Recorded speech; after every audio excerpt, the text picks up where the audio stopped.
What's good? It's your boy, Boom Bam. This is going for the gusto. I'm back, man. Look, shout out to the squad, man. My boy Soren. Shout out to my bro Cool, to my boy Bartholomew, the Big Queso Casino. Shout out to all my boys, man. I got a solo one tonight. Everybody, life happens. People had to do what they had to do. So I'm on here. Just to give y'all something real quick, just to give y'all something to, check out. Make sure y'all boys like, subscribe, everything, man. We appreciate y'all boys. We appreciate everybody who tuned into all our videos.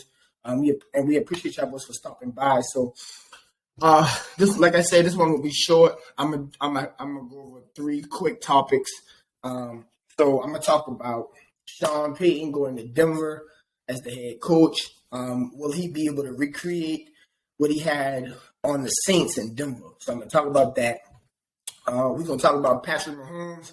We haven't talked about him much on the channel.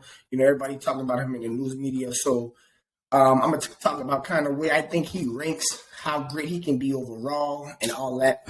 And, I talked about this real quick. It is short. So, y'all boys make sure y'all check out the Clips channel. This video will probably be on the Clips channel. So, y'all go for the Gusto podcast Clips channel. We'll have like some shorter videos on there. But I'm going to talk about my boy Eric Bieniemy coming to Washington, as y'all can see, big fan. So let's start with Sean Payton. So do I think Sean Payton can recreate what he had for the Saints in Denver? I think the biggest thing is defense. Denver had a solid defense, but they traded away a lot of defensive players. Like, they got rid of Bradley Chubb. I don't think that was a good idea. I thought he could have been a stone in the franchise going forward. But Sean Payton is an offensive guy. And obviously, Denver struggled offensively this year. The yards weren't as bad, but the bad part was they couldn't get the ball in the end zone. A lot of people think Russ is overrated. He was cooked. I talked about it in the season. I thought that Russ was just trying to get his feet wet, get his feet back under him. Obviously, that didn't happen. It didn't work out the way nobody thought. I do think it's something to build off of in Denver. They got good running backs. They got decent wide receivers. I think they can upgrade the tight end spot in the draft. The offensive lineman is pretty good. Russ shows some flashes that he still got it. Sean Payton is going to bring in some plays that clearly is going to open up the offense. Is going to make the reads easier for Russ. I don't think Russ has a problem reading the field, but I think it'll just make it easier for him in general. Sometimes you got to get a couple of easy throws, a couple of big plays underneath your belt, and then you start to feel more comfortable in the whole offense. You start to feel yourself a little bit. But I don't think the whole thing is a crash and burn in Denver with Russ being there. Russ does have to be more of a team player. He has to win over that locker room. He has to play, fight, show some grit, and show them boys that he's down to do what he need to do. So I think Sean Payton is going to help. I don't think the Broncos become a Super Bowl team because Sean Payton just got there. But Sean Payton is that kind of guy. If you give him a couple years, he can turn the situation the way he wanted.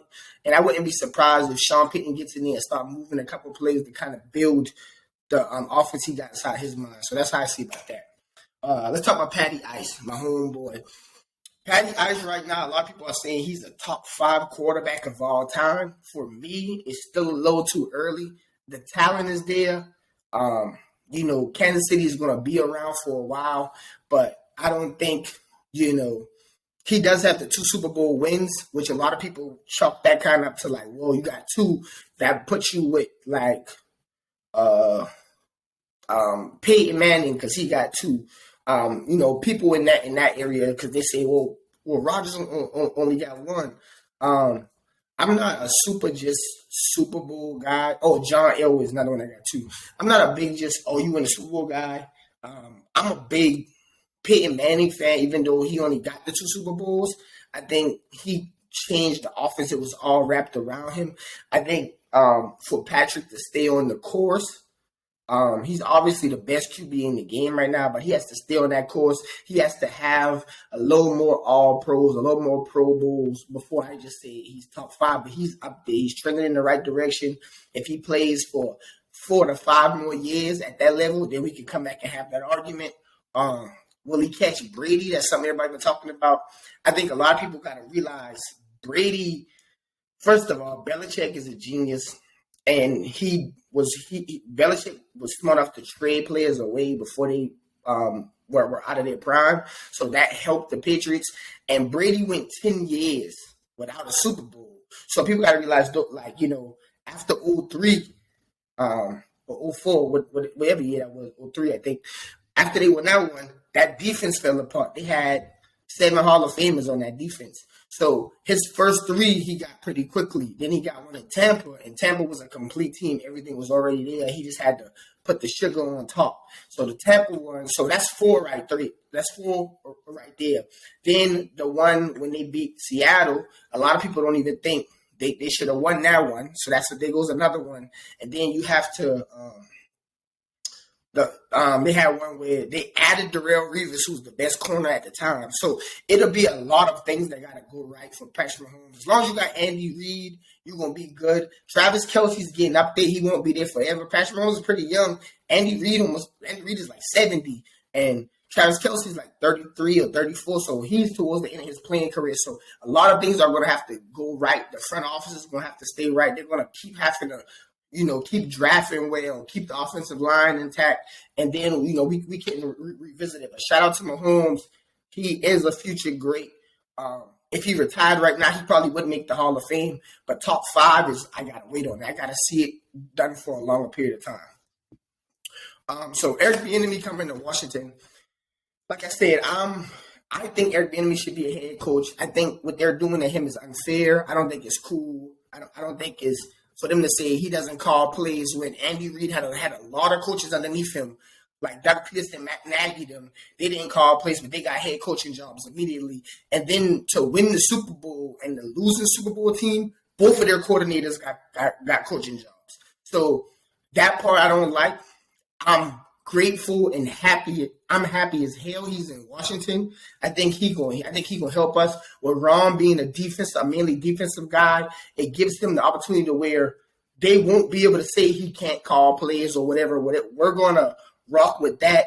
I saw he had a press conference today, coming into Washington. He talked about, Terry and Sam Howell. And I know a lot of people was, out there like, oh, well, Washington could probably try to go get one of these quarterbacks, or Washington might do this, but he was pretty confident with everybody who's in the building. He said, what a lot of people don't know is that even though one team drafts a player, they have scouts to scout these players. So he said there were scouts out there that looked at Sam Howell and they had him higher on the draft board than where Washington got him. So he's pretty confident in that. He's confident in his ability to run.